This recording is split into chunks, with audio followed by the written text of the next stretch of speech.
Well, good afternoon, everybody. Thank you all so much for being here and for staying till the very end. I'd like to thank Dan Philpott, of course, Tim Shaw, and Tom Farr for this wonderful project and for highlighting this important issue of religious persecution all over the world. Our final panel of the day covers a broad region. We are going to be discussing persecution of Christians in Southeast and Southeast Asia, so a big region. What I'm going to do is very quickly introduce our panelists. If you'd like to read more about their work, you can do that in the booklet or talk to them after the panel discussion is over. I want to make sure that they all have as much time as possible to talk about their research and also talk about action steps that have emerged from their research. We are going to give everybody an opportunity to speak, and I'll say a little bit more about what they're going to talk about. So Professor Fenggang Yang is from Purdue University, where he is the Director of Religion and Chinese Society. His work focuses on religious change and also on immigrant religions in the United States. He conducted research on Christian communities in China. So we'll actually start with him, and then we'll move on to Professor Robert Hefner. Professor Robert Hefner is joining us from Boston University, where he is the director of the Institute of Culture, Religion, and World Affairs. His work for this project focused on Christians in Indonesia. For our third panelist, we actually have a sort of a joint presentation between Professor Chad Bauman and Professor James Panaya. Professor Chad Bauman is joining us from Butler University. He is a prolific author, writes about Hinduism, Indian Christianity, and also Hindu-Christian relations. His work has won numerous awards. Professor James Panaya joins us all the way from Madras. We're shocked he's still awake right now. And he focuses really on popular religious movement and also folk religion in India. Together, the two of them are going to present their research on persecuted Christians in India and Sri Lanka. And with that, I think we're just going to start with Professor Yang and then move on to Professor Hefner, and then at the end with Professor Bauman and Panaya. And if you can all just hold your questions till the end, we'll make sure that there's plenty of time for Q&A. Thank you so much.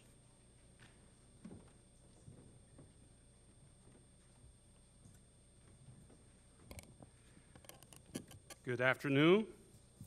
Yeah, I want to stand up in order to stay awake. Right? And by this hour of the day, I'm sure many people feel tired, and especially after a day of the talks that's more or less depressing. And I did prepare something that's more logical, more systematic, but I just decided perhaps just not stay with the script, more of a few points that still remain in my mind by this hour of the day. China. China is a large country that's continued to be ruled by the communists. And actually, to jump to the question, what is to be done? And actually, this question perhaps we can consider in two ways: what should be done and what can be done, right? And what should be done has been suggested in the report so well. There are so many good points, and different agencies, what should be done. But what can be done, especially on the Christian persecutions and restrictions in China? I would say not much. A few years ago, 3 or 4 years ago, I was asked to write reflections on the status of religion in China by the Social Science Research Council's eminent frame. At that time, I gave the title of that as Stand Still and Watch. Because what the outside could do in terms of religion in China is really very little. When you don't know much about the situation in some detail, some depths, what you do may not be effective and maybe even result in some negative consequences. Sometimes, according to the Chinese wisdom, sometimes inaction or no action is a better action. Why do I say this? Well, there are two facts, two realities or two trends nowadays. One is China is rising as a big economic power and also world power. What can you do with that? There are foreign governments, outside governments, or multinational entities. They are not necessarily in the power to do anything effective about religion in China. But there's another fact or trend, is the rise of Christianity in China. Christianity has been growing very fast in China. Around 1980, there were about 6 million Protestants and Catholics in China. By 2010, 30 years, and the number of Christians increased to 67 million, from 8 million to 67 million. And the annual average growth rate was 10%. So it's amazing growth, extraordinary, and really what could the outside world do about it? Again, in terms of the government, it may not be many things that can be done. Then, given the rise of Christianity in China in the last several decades, then people would say, you know, there is religious freedom. Otherwise, how could you imagine the growth? But are there still persecutions? Actually, I often talk with journalists who want to do some stories on religion in China. That's the puzzle they often had. They either want to report about the persecutions or religious growth. It's so hard to put these two things together. But the story should be, is really Christian growth in spite of persecutions. The persecutions, the cases reported by the international organizations are real. That really happened. But then the bigger story, the bigger picture is Christian growth and also other religions also thriving. So that's, some journalists would say this is a bigger story than the persecutions. But when they report about the bigger story, they often downplay the persecutions that are still real. Just one example is my friend, a lawyer, a Christian lawyer, who has been jailed and silenced for more than a year and a half by now. He was a legal counsel for 100 Christian churches in Zhejiang province. And then the government just found it's not acceptable anymore. He was put under secret detention for 6 months. And then sent him back to his parents' home, Zhangkai. I think Ambassador Sapston talked about his case many times, had no effect. He is still silenced. And then there was another case, the Shouwang Church in Beijing. The pastor of the Shouwang Church has been in de facto house arrest for 6 years. What could you do? But at the same time, I receive messages from friends in China all over, in different places. They still tell me, oh, they did a large sites. Many people got baptized at Easter. And one church in Beijing that baptized about 20 people every 2 months. And that's another story you have to hear. And of course, the persecution in the last 5 years has increased. That's true.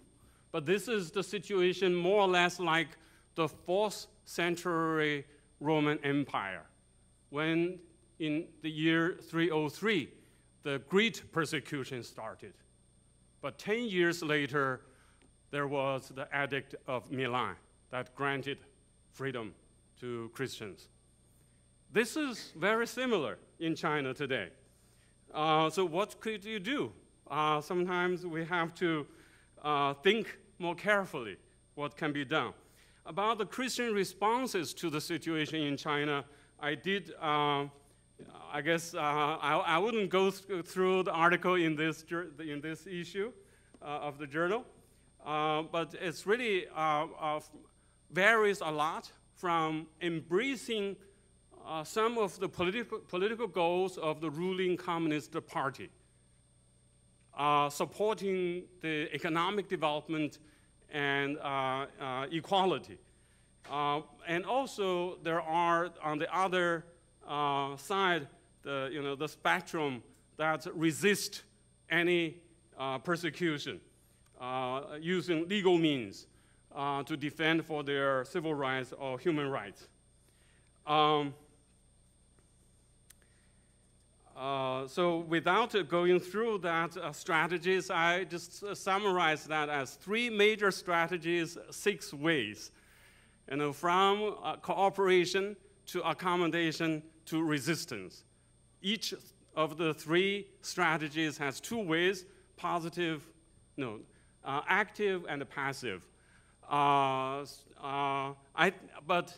no matter which way people adopt, at least in China, among Chinese Christians, their highest strategy is evangelism. No matter you are put in jail or in some high positions, evangelize. When your numbers increase, eventually it will help. The moment of Edict of Milan, I think, will eventually come in China.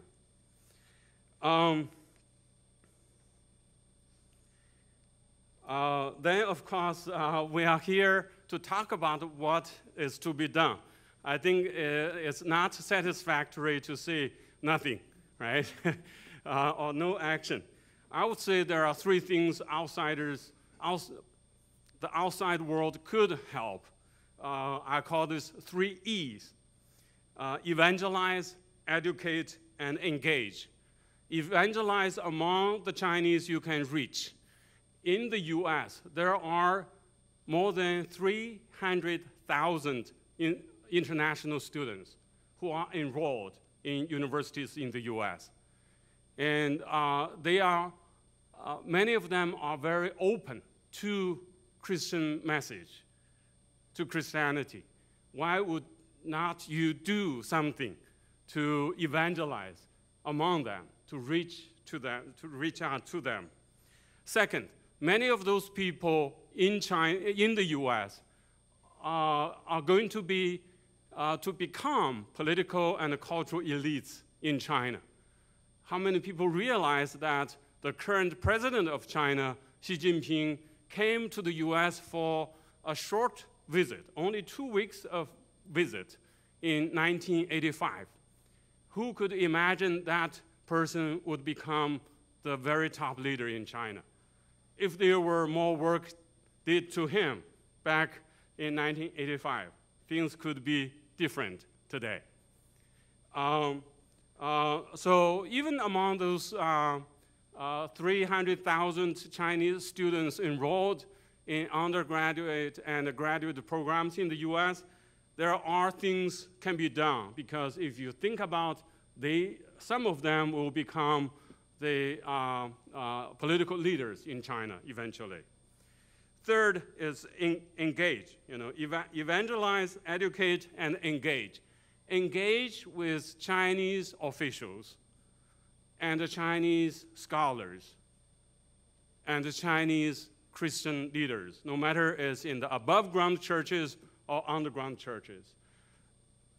Educate mostly about, I think it's urgent to help them to understand what is religious freedom, why religious freedom is good for society.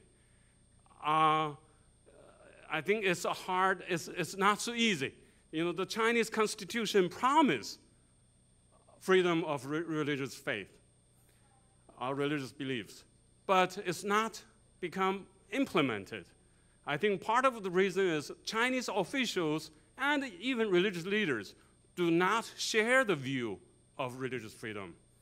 So really need to educate so that people will begin to appreciate or see the importance of religious freedom. I think this is equally important for officials in the party or in the government, and also to Christian leaders, as well as leaders of other religions in China. Okay, thank you.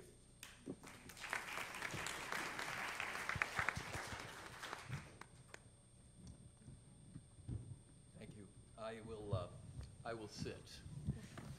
As I was listening to particularly this afternoon's panels on the Middle East and the Arab Muslim world in particular, but also when I was listening to Paul Marshall's presentation or remarks earlier this morning, I was tempted today to put aside my prepared remarks and focus instead on what clearly for much of our discussion has become, if you will, the invisible elephant in the room, which is Islamism.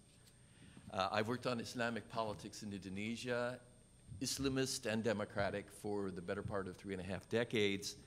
And I also happen to regard that though Indonesia is going through a very rough spot right now, and Indonesian Christians are facing great challenges, the situation is quite different from just about any of the countries that we've talked about today. So I was tempted to do as Kent Hill did in his remarks, put aside my prepared remarks and devote more of my discussion to, well, what about the elephant in the room? What about Islamism and the Muslim Democrats?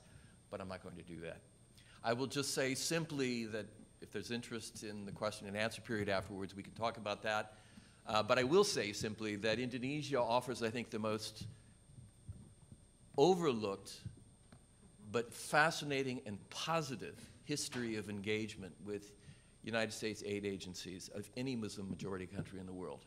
USAID was in Indonesia from the 1980s, early 1980s on, working with Muslim religious organizations, and they developed a history of engagement and had a really profound effect like no other Muslim majority country. There's lessons to be learned there. I did an evaluation of the USAID programs back in 2005 in Indonesia for USAID, and it's a larger story to be told, but I'm going to have to leave Muslim Democrats and Islamism as, if you will, a kind of shadow discussion to my remarks so that I can not offend Tim and Dan's charge, which is to talk about Christians in Indonesia. Now, for those of you who have been following Indonesian politics over the last few weeks, you know that over the last few months there's been a recent Jakartan gubernatorial race that has involved a Christian Chinese candidate running against a variety of Muslim candidates, the ultimate outcome of which was settled Wednesday morning here, Tuesday night in Indonesia, with the victory of the Muslim candidate getting somewhere in the neighborhood of, I think, about 57% of the vote, and Ahok, as he's commonly called, receiving about 43% of the vote. And if you followed that campaign as well, you know that the campaign itself was marked with some of the ugliest outbreaks of radical Islamist mobilization and sectarian appeal against Chinese and against Christians that I have seen in recent years. There's been a regular history of anti-Christian outbreaks at various times in Indonesian history, but this was some of the most dramatic since the transition to democracy, a return to democracy in 1998, 1999.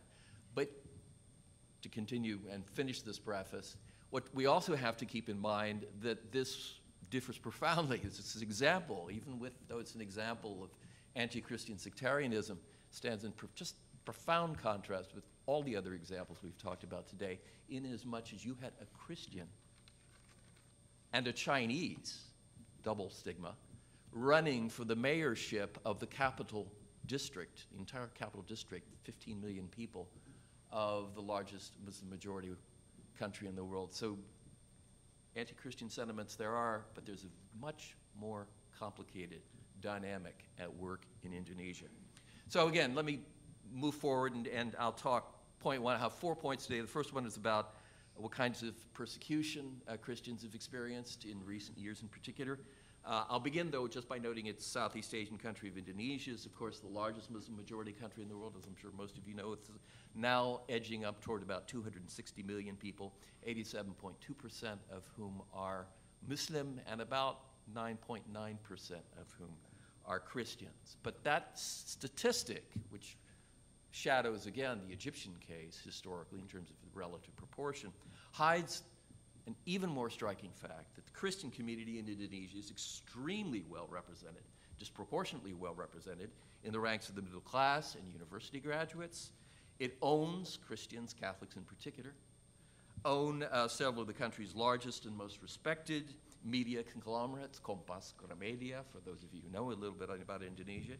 They also, Christians, Catholics and Christians, figure prominently in the ranks of artists, public intellectuals, and celebrities, and occupy mid-level or senior leadership positions, again in a proportion disproportionate to their overall percentage in society, disproportionate or in all non-Muslim political parties, and even, I might add, in a few ostensibly Muslim parties. Another sign, I think, is the single bluntest sign of the community's relative social health in the face, nonetheless, of vilification and occasional outbreaks of very serious persecution. But the most striking index of the relative historic health of Christians in Indonesia is the fact that since the Indonesian Declaration of Independence in August 1945, the percentage of the population in Indonesia that is Christian has tripled. It's a very striking contrast with what we see in much of the Middle East. Yet, despite this relatively promising situation, since the mid-1990s, and especially since the transition to democracy, the return to democracy in 1998, 1999, after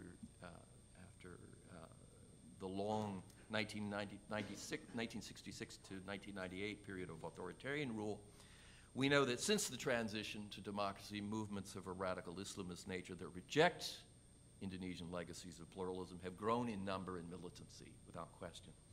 Outbreaks of anti-minority, not just anti-Christian, but anti-minority, including Muslim minorities, and anti-Christian violence have also increased dramatically, particularly over the last 10 years. During the first 4 years of the transition to democracy, 4 of some 32 provinces, Indonesia's 32 provinces, 4 of those provinces, did I have 12 or? You're fine. Okay. Experienced outbreaks of communal civil war. That the 4 provinces in which these outbreaks took place were provinces in which Christians and Muslims are in roughly equal proportions, not exactly, but in those areas there were major outbreaks, not just a sectarian strife, but a full-blown communal war. But by 2003, that violence had ended effectively, but been displaced or replaced by a much smaller, but much better organized and more sustained series of attacks on Christians by radical Islamist militias. And it's to this that the Christian community has had to most recently devise a response. So what's point 2? What is the nature of the response? I've been working in the Christian community as well since the late 1970s, even though I work primarily on Muslims. But my interviews since the transition, the return to democracy, have repeatedly confirmed that the political tact favored by the great majority of Christian leaders is one grounded on collaboration with the still large number of Muslims, the Christians believe, and non-Muslim citizens who are committed to the country's foundational philosophy of the Panchasila, or the 5 principles, which a lot of us sort of, when you first hear about it, you're like, what? What's that? What is that? And how can that be significant? The Panchasila is an Indonesian variety of multi-confessional citizenship, to go back to Maurice's point, very similar to what you were describing, Maurice. Multi-confessional citizenship. However, it's more consociational, if you know political theory, democratic theory, more consociational than liberal democratic in nature, in the sense that it gives full representation and ministerial resources to the major 6 religious communities recognized. Now, during the Panchasila during the authoritarian New Order period from 1966 to 1998 was interpreted to mean giving Christians significant representation within government ministries. In fact, once again, disproportionate to their numbers in society. In fact, greatly disproportionate to their numbers in society. In the 1990s, the Minister of Defense was himself a very tough Catholic. Since again the return to democracy, however, the Panchasila has been reinterpreted. It's been revisited with the argument that it has to be reinterpreted in a more open and obviously less authoritarian way, one that nonetheless preserves its key emphasis on the idea that Indonesia is a nation state. It is a religious nation state, but there is no single religion, and indeed the very premise of citizenship is one based on multi-confessional collaboration. So what can we learn, point 3, what can we learn from the responses here in Indonesia of Christians to persecution and just difficulty that might be relevant for other communities as a whole? This is the most difficult, I think, of the questions that we were asked. But the case of Indonesia, I think, reminds us that in seeking to devise measures for responding to discrimination and or persecution, policy analysts and Christian social activists must carefully distinguish acts that are the product of deliberate state policies or actions, distinguish those from those that are the result of state indifference, inaction, or incapacity in the face of uncivil but very well organized groups in society. And obviously I'm suggesting much of what's going on in Indonesia is more of the latter than it is deliberate state persecution. There are some problems, though. I could talk about Indonesia's blasphemy law, but I don't have time here. Some of the worst violence in Muslim-majority countries like Indonesia today is the product of uncivil society, Islamist groupings, taking advantage, again, of state inaction, apathy, as well as poorly drafted national laws, such as the one that I referred to a moment ago, Indonesia's blasphemy law, which is quite different, much less draconian than Pakistan's, but which has nonetheless been exploited in a similar way, somewhat less violent, but very serious threat to religious freedoms. Indonesian Christian leaders are quick to point out that some of the worst incidents of violence in recent years have involved non-state Islamist groups targeting, first and foremost, Ahmadis and non-conformist Muslims, and secondarily, Christians. The Ahmadis have suffered arguably the worst in terms of the destruction of their social infrastructures. These same Christian leaders observe that the range of groups targeted has created the need and the opportunity, once again, for coalition building across disadvantaged groups and between those groups, the religious minorities, and what Christian leaders remain confident in believing is still the majority, or at least the largest plurality of Indonesian Muslims who remain committed to this vision of multi-confessional inclusive citizenship.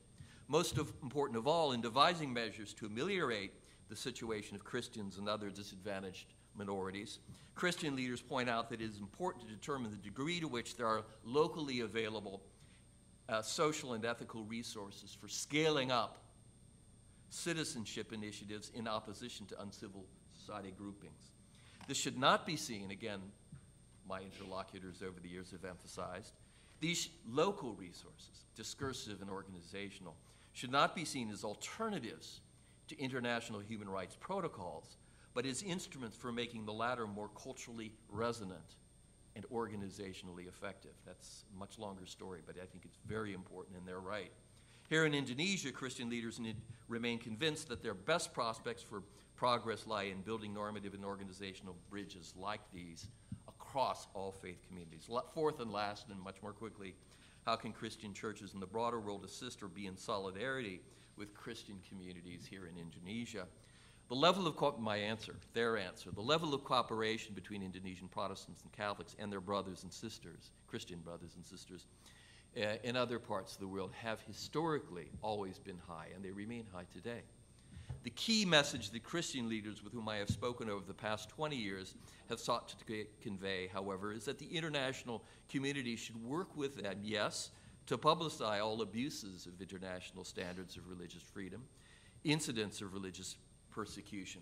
But Christian leaders have also emphasized that for principled as well as strategic reasons, it's vital that the values Indonesian Christians be seen as upholding are those of a locally meaningful national citizenship nature. They emphasize this again and again and again.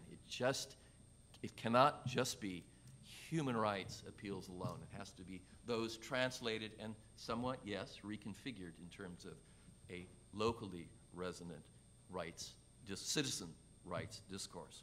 Christian leaders cite the efforts of both Human Rights Watch, and I end here, and Christian Solidarity International as very positive examples. They were very grateful for the reports that those two agencies created, particularly the Christian Solidarity International, which I too felt was an exceptional report back in, I believe, 2012, as positive examples of just such internationalist support, which combine commitment to international standards of religious freedom with the recognition of, again, Indonesia's locally resonant model of multi-religious citizenship. Although it's neither flawless nor is it secularly liberal, it most certainly is not. That's a larger discussion.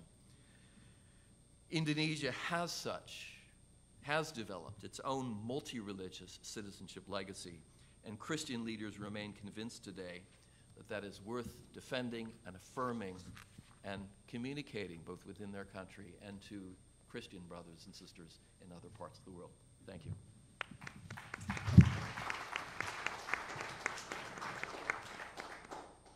So Professor Panay and I tag teamed our research, so we're going to tag team our presentation as well.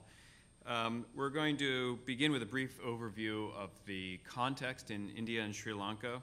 And of course, brevity can either plaster over one's deficiencies or exacerbate them. We'll see which is the case in this instance. But after I give that brief overview of the context, Professor Panaya is going to outline some of the Christian responses to persecution in these two countries, highlighting those that have been more productive and which might therefore serve as a model, as a sort of implicit recommendation for Christians experiencing persecution in other parts of the world. And then after his comments, I'll conclude with some more explicit and general recommendations. Christians in India and Sri Lanka face similar legal, social, and political pressures. In both nations, religious nationalists, Hindu in India, Buddhist in Sri Lanka, perceive in the presence and growth of Christianity, discursively constructed as a foreign religion, a threat not only to their own political power, but also to traditional religion and society.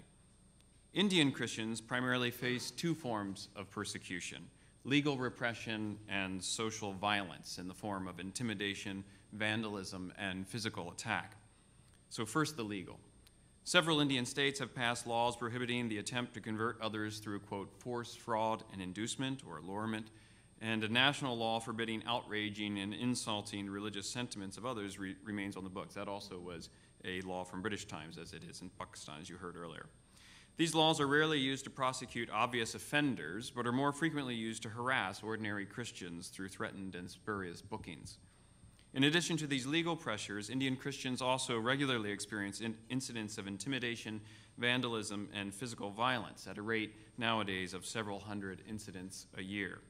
The attacks are generally quite localized, but very occasionally these physical assaults on Christians erupt into full-scale riots that careen from town to town and span weeks and months, such as those that affected Kandhamal, Odisha, in 2007 and 2008, spilling over into the neighboring state of Karnataka.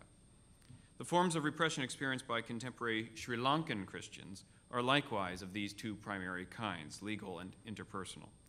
Unlike the officially secular constitution of India, the Sri Lankan constitution assigns the foremost place to Buddhism and enjoins the state to protect and foster it. This privileging of Buddhism creates space for politicians to repress minority religions under the guise of protecting and fostering Buddhism. For example, a party primarily comprised of Buddhist monks unsuccessfully proposed a law banning unethical conversions in 2004. Similarly, at both the local and national levels, Sri Lankan government officials have at times made it difficult for Christian organizations to own property, to worship in house churches, and to build houses of worship. As in India, anti-Christian sentiment occasionally erupts into violence, violence often instigated by Buddhist monks or openly condoned by law enforcement officers. In recent years, there have been between several dozen and more than 100 annual attacks on Christian churches. And with that, beginning. I'll hand it over to Professor Panaya to talk about responses. What I'm planning to do is to look at some of the responses of the Christian communities both in India and Sri Lanka, and see how the rest of persecuted Christians from other parts of the world can draw lessons from these people looking at persecution and violence. Like any other place in the world, the Christian communities in both these countries have responded in multiple ways, which can be broadly termed as creative, strategic, and far-sighted. Some of these responses, as I said, can be seen as models for people in other parts of the world to emulate. As the reports have pointed out, these responses are broadly, or can be broadly categorized into three types: the strategies of survival, the strategies of association, and the strategies of confrontation. The strategies of survival are threefold. First is flight, migration. Migration not only of people from one part of the country to the another part. There was not so much of international migration in this case, but only internal migration. But also moving off the places of worship from one place to the other, constantly shifting from one locale to the other, so that it's impossible for those who attack them to target them and to harass them. The second type of survival is one of camouflaging of Christian identity. When in Sri Lanka, when the government did not give permission for Christian NGOs or non-profit organizations to register, they kind of registered themselves as as companies. Thereby, they are able to continue their good work in the society. There was another kind of camouflaging in India, the question of double identity for Dalits. When the Indian Constitution or the President's rule in President's Order in 1950 denied the Dalits their right to convert, if they do so, then they lose their affirmative action provisions given by the state. Therefore, what they did is, for official records, they maintained their Hindu identity, but in practice, they were Christians, which became a source of both survival as well as harassment. The third type of response, a survival strategy that they adopted, is what we call a cultural or religious accommodation. First among these religious accommodation is a change in the mission methods. The evangelicals, the Pentecostal Christians in particular, changed their way of missionizing. They stopped open-air preaching, and they were quite sensitive to the religious sentiments of the others, meaning on the day like a Poya day or on a Deepavali day, a Christian community would avoid large events of conventions. There were also other types of accommodations which we saw on the ground.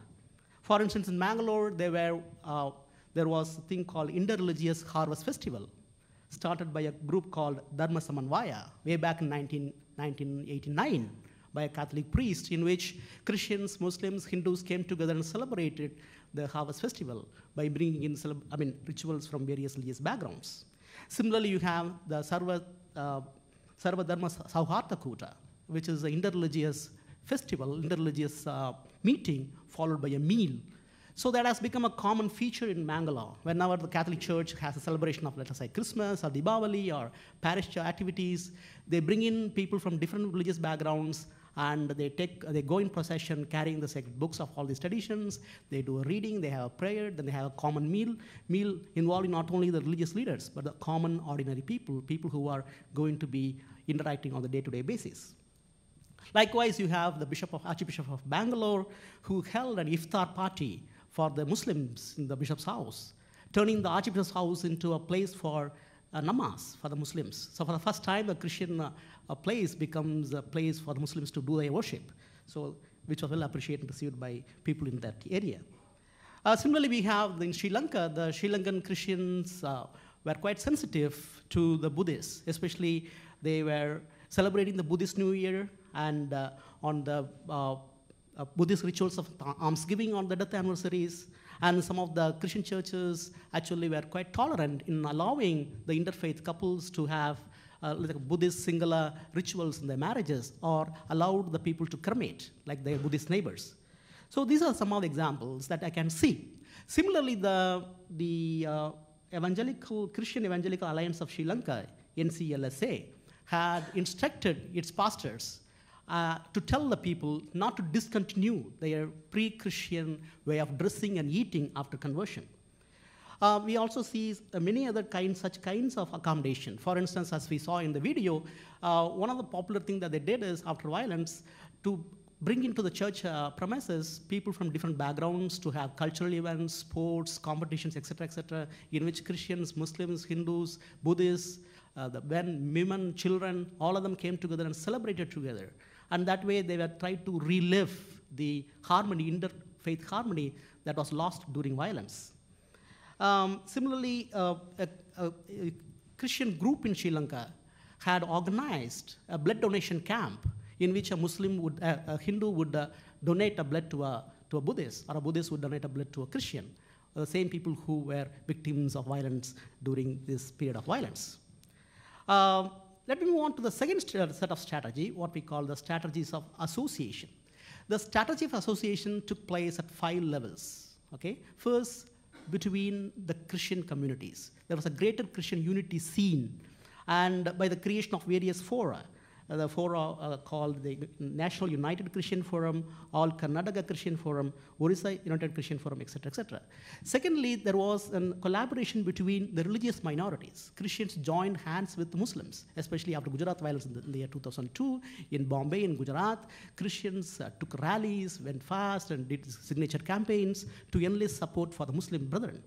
Similarly, in Sri Lanka, we have Christian and Muslim organizations coming together to document violence, Buddhist violence against Christians and Muslims.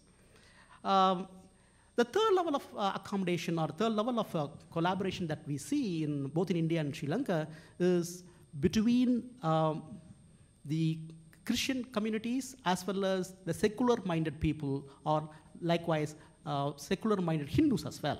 Okay, that we can see in the case of, let us say, there is a forum called Karnataka Komu Sauharda Huta, which fought against the Hinduization of schools' syllabus and curriculum and ban on cow slaughter. Similarly, the Christians in Chennai, a place called IDCR, Institute of Development of Culture and Religion, had asked the students to come together, students from Christian background, Hindu background, Muslim background, come together, gave them some inputs, and made them as peace rangers, made them as change agents, who in turn will go to the schools and conscientize the young kids, and remove the religious biases that they have towards one another, which I have seen also working fantastically on the ground. Recently, I had attended some of their meetings, evaluation meetings, which received overwhelming support from the general public from Chennai. Similarly, Christians also collaborate with the religious majority groups, the leaders from other religious backgrounds, to help them in various activities that would do some kind of good to the society. For instance, let me just list some of them. Like they were involved with them for displacement of tribals, for commercialization of green zone in Vasai, and for corruption campaign or anti-corruption campaign, for the deterioration of victims in violence against ethnic minorities in Sri Lanka. So these are some of the areas in which Christians have collaborated with the Hindu brethren or Muslim brethren or Buddhist brethren to bring about goodness in society. So this kind of involvement in the well-being of the society, in the well-being of civil society, has also enhanced the Christians' credibility as committed citizens of a nation state, who were often criticized as infidels. Okay. Then there's another way in which Christians also did a collaboration. The fifth way is to look out for a partnership with the international agents, like the Christian communities in India, as well as Sri Lanka, had closely collaborated with Stephanus Alliance International Norway, Release International UK, and French Observatory for the Protection of Human Rights Defenders, and the United Nations, United States Commission on Human Rights, etc. Through them, they did advocacy and and representations in the very international bodies to bring to the awareness of the international community the violation of human rights in India and Sri Lanka. Finally, the Christian communities in these two countries also adapted what we call the strategies of confrontation. The most important part of this is the documentation of human rights violation by Alliance Defense Freedom in India and Religious Liberty Commission in Sri Lanka. They do an excellent job, at least at 3 levels, as I see it. A, in training and conscientizing the Christian leaders, especially the evangelical free church pastors in legal matters. B, in relentlessly pursuing legal battles against the perpetrators of violence in the legal courts, which are still seen as just. And thirdly, in advocating policies which would result in a better enablement of religious freedom in these countries. For instance, in Sri Lanka, the RCL had worked for the creation of Ministry for Christian Affairs in Sri Lanka. So probably towards the end, let me just conclude my presentation by saying none of these responses would have been effective on the ground if there was no support from the ordinary people. Therefore, the phenomena of non-violent movements in this part of South Asia, which the ordinary people have demonstrated with courage and shown violence to come to the street and protest against the government and its policies. It is this immutable voice of these ordinary people, the Dalits, the women, the tribal people, that constitutes the robustness of Christian response in India and Sri Lanka, which I think is something that can be imitated in the rest of the world. Thank you. So, go ahead.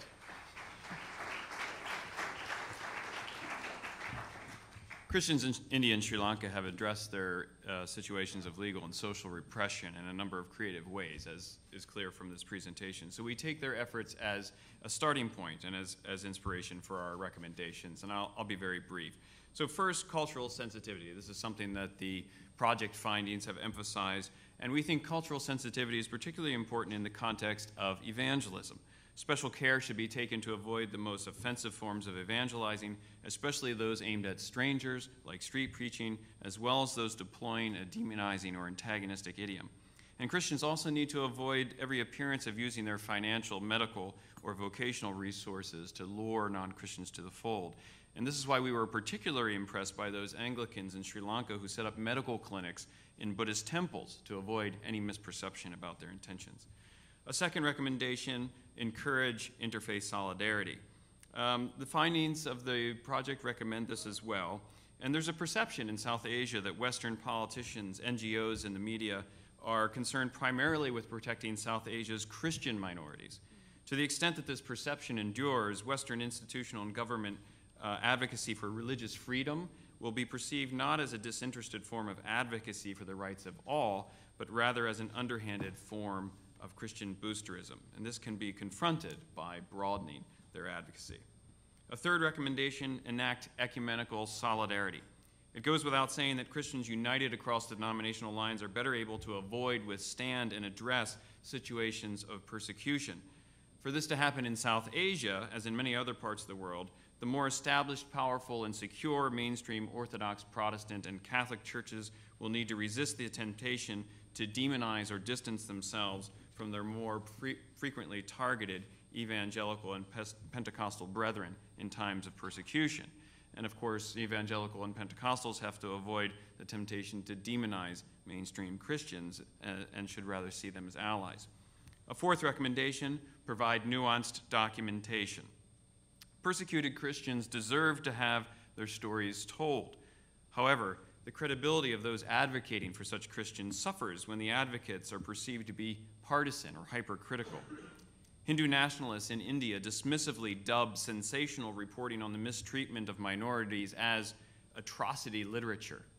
And to some extent, they can't be blamed when the reporting on persecution by Christians is is exaggerated or one-sided, or when the reporting comes from media outlets that exclusively report such mistreatment. For these reasons, we second the project findings recommendation that NGOs and journalists aim for balanced reporting of contentious issues. A fifth recommendation, exert government pressure, external government pressure. We are in agreement with the project findings when they recommend that external governments and multilateral institutions boldly and consistently raise issues of religious freedom in their diplomatic efforts. In South Asia, we recommend the focus of such conversations be threefold. First, on laws that restrict religious freedom and or the abusive capricious, and harassing use of such laws.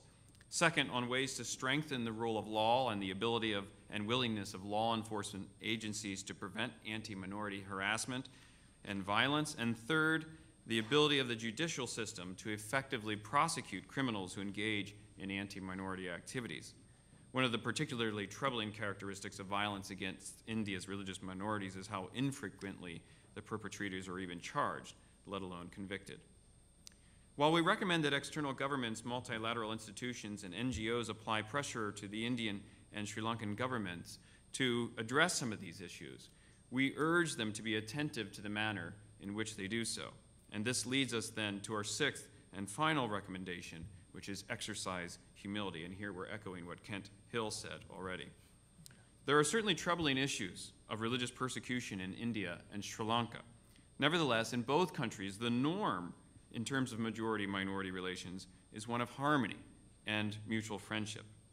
Moreover, South Asians are very aware of current events in the United States. They're very aware, for example, of hate crimes in the United States directed against Muslims and at Muslims who are others who are mistaken as Muslims, like Sikhs, many of them of South Asian origin.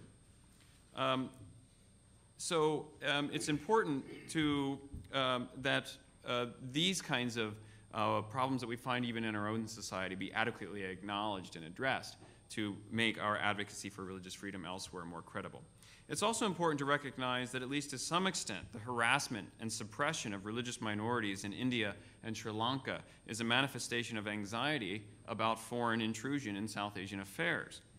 A certain degree of care and humility on the part of all Western parties advocating for religious freedom in formerly colonized lands will therefore help undermine the common perception that such advocacy is merely another form of neocolonial imposition, which in turn will help avoid a situation in which our advocacy unproductively provokes a nativist backlash.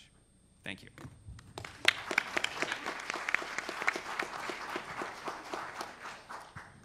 Thank you all so much. We only have time for one very short question and a very short answer, and then we can continue the conversation during the reception. So if someone would like to ask a question, please do so very quickly, and we need to end it in a couple minutes. Hi, my name is Grace Khan of North Korean Refugees in the United States, an NGO called NKN USA. Thank you all for your excellent and thoughtful remarks. My question is directed at Professor Yang. The people of North Korea suffer under a totalitarian regime, and for those who can escape into China, China unfortunately does not abide by its obligations to the 1951 Refugees Convention and will send them back to North Korea instead of giving them the protections that they legally should do. Now, North Koreans who are Christians are particularly persecuted by the North Korean regime. So I'm intrigued by your description of China with the increase in Christianity.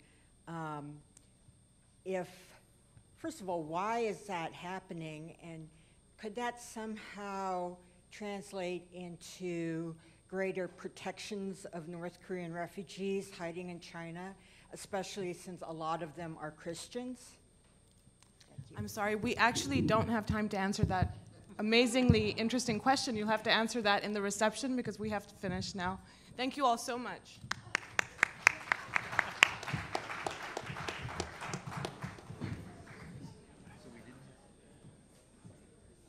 Well, we told Sarah she had to use the gavel, but by golly, she really did, didn't she? Congratulations, Sarah. All right, I'm going to wrap this up, ladies and gentlemen. We actually have to get out of this room, and Sarah is right, for another event that's going to come. But before we do this, I want to give you your instructions. You've all been to events like this. Some of you who've been around as long as I've been have been to probably scores, if not hundreds of events, and you're interested and you're fascinated, but tomorrow you've forgotten about it. because you've gone on to the next thing. This is not that kind of event. I told you as we started this morning, those of you who are here, that I thought this would be intellectually stimulating, emotionally challenging, and hopeful. I think we hit all three of those. So here's what I would like to request each of you to do. First and foremost, take this booklet home with you, and there are many outside if you would like to take as many as you would like to share them with others. I would point you, if you haven't looked at it, beginning at page 47 are our recommendations for action. And there are about 10 pages that cover virtually every walk of life that you are in, beginning with persecuted communities, but also including multinational NGOs, journalists, governments and multinational institutions, churches here in the United States and abroad, Christian communities and non-Christian communities, media and journalists, academics, businesses. You're in one of those categories. If you're not, come to me, we'll find a category for you. Read this, carry this out. In addition, many of you I know were deeply moved by that film, by that documentary video. You can have easy access to that film by going to our website, Under Caesar's Sword, ucs.nd.edu, undercaesarsword.nd for Notre Dame.edu. And on that, you can find everything that you've seen today. Ultimately, we will have a video of this conference. Down the road, we'll edit it, but we'll get it up as soon as we can, the raw footage of it. There is the film. Just drop down, you'll see the film. You've got a 90-second trailer, you've got a 6-minute version, and then you've got the full version. And at the very end, if you scroll all the way down, and I'm trying to do that now, we've got a documentary discussion guide. Take it to your group, your Rotary Club, your church, your classroom, show the film, use this guide to discuss it. What does it mean? Particularly for Christians, but not just for Christians. Because one of the themes that's come out very clearly is that if we want to protect Christians, we have to protect everybody. We have to provide for and defend the religious freedom of everyone. So, with that, thank you for being here. Go forth from this hall, not as somebody who just remembers this tomorrow as a nice event, but as something you, each one of you, are going to take with you out into the world and do something about it. Thank you for coming.